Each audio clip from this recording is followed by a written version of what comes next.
तो नमस्कार दोस्तों, आज के वीडियो में मैं बात करने जा रहा हूँ परीक्षा के बारे में। तो परीक्षा को कैसे देना चाहिए और क्या करना चाहिए कि ताकि हम अपने परीक्षा से ज़्यादा सीख सकें। चलिए वीडियो को शुरू करते हैं। ये सही है। तो गाइस, परीक्षा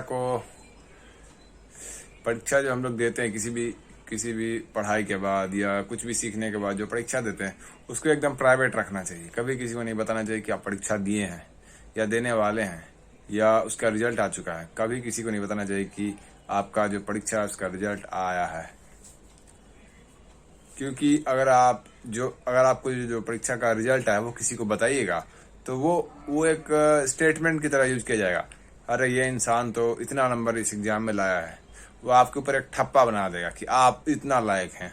तो जब वो आपको ठप्पा बना देंगे तब आपको सुधरने का मौका कम मिलेगा और सुधरने के स्कोप को आप कम देखिएगा। और अगर आप अपने रिजल्ट या एग्जाम को प्राइवेट रखते हैं, किसी को नहीं बताते हैं कि आपका एग्जाम था, रिजल्ट था, कितने नंबर आए, किसी को नहीं बताते हैं, तब आपके सीखने का चांस बहुत बढ़ जाता है। क्योंकि तब आप डिस्ट्रैक्ट नहीं होते हैं कि दूसरे को क्या आया, कोई आपको उस नंबर के लिए क्या ठप्पा आपको लगा रहा है। आप उस पर ध्यान नहीं देते हैं, आप बस सीखने पे ध्यान देते हैं कि आप एग्जाम दिए, आपको इतना नंबर आया, ये हुआ, ऐसा हुआ। आप ज़्यादा सीख पाते हैं अगर आप अपने एग्जाम और रिजल्ट के बारे में किसी को नहीं बताएं, और इसके बजाय कि आप किसी को बताते हैं। एग्जाम और रिजल्ट बिल्कुल आपका पर्सनल अफेयर होना चाहिए।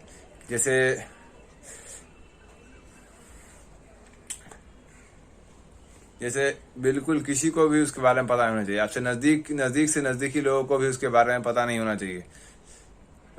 जैसे उदाहरण करते हैं, जैसे कि शादी है, शादी में हम सबको बुलाते हैं, खिलाते हैं, पिलाते हैं, सबको पता है कि आपका शादी हो रही है।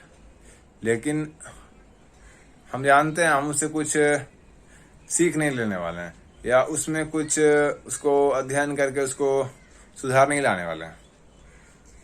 मगर जिस चीज में हम सुधार लाने वाले, जिस चीज को बारीक रूप से हम देखना चाहते हैं, अध्ययन करना चाहते हैं, उस चीज को हमेशा एकदम सीक्रेट रखना चाहिए, क्योंकि तभी वो सबसे ज्यादा फायदेमंद हमारे लिए होता है। अगर किसी और को बता दें कि अगर किसी और को बताया जाए कि आपको परीक्षा में कितना नंबर लाया है, तो वो उस व्यक्ति के लिए ज्यादा से ज्यादा क्या होगा, एक कमेंट करने का या एक ठप्पा लगाने का, एक लेबल करने का एक जरिया हो जाएगा। इस एग्जाम में आपको इतना नंबर आया, मगर वो आपके लिए कुछ सीखने का, समझने का या अपना विकास करने का माध्यम नहीं बन पाएगा। इसीलिए कभी भी अपने परीक्षा का रिजल्ट कितना भी आया हो, आप कहीं भी हो परीक्षा में, किसी से शेयर नहीं करना चाहिए। शेयर नहीं करने से आप उस क्षेत्र में सीखने का, समझने के जो संभावना है उसको जिंदा रखते हैं। आप हमेशा उससे सीखते हैं।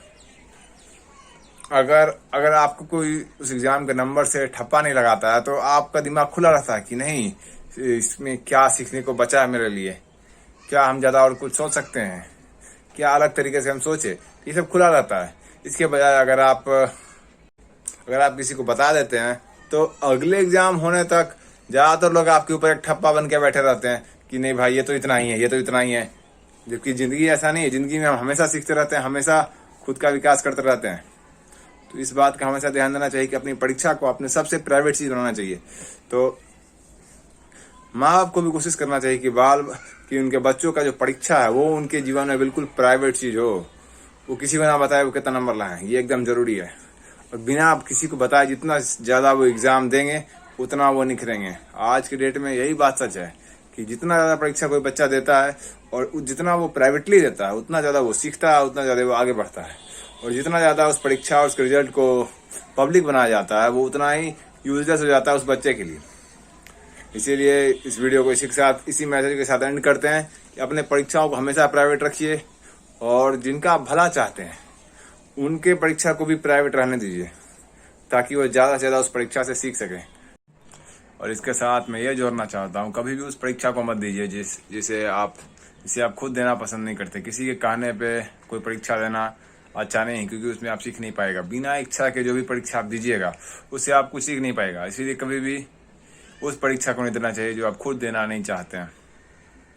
और दूसरी बात ये, कोई भी परीक्षा दबाव में आके नहीं देना चाहिए। जैसे पैसे का दबाव या फिर किसी ने जबरदस्ती कर दिया कि नहीं तुम्हें देना चाहिए इसलिए तुम दो, क्योंकि मैं कह रहा हूँ इसलिए दो। तो इस सब दबाव में आकर कभी भी परीक्षा में नहीं जाना चाहिए, क्योंकि उस परीक्षा से भी हम कुछ सीख नहीं पाते हैं, और क्योंकि उस परीक्षा से कुछ सीख नहीं पाते हैं, हमारा भला नहीं होता है। इसलिए केवल उसी परीक्षा को देना चाहिए जिसके प्रति हमारा कोई दबाव नहीं हो और स्वभाव और अपनी रुचि हो। ठीक है, मिलते हैं आपसे नेक्स्ट वीडियो में, तब तक के लिए बाय बाय। हम इसको तो डालेंगे।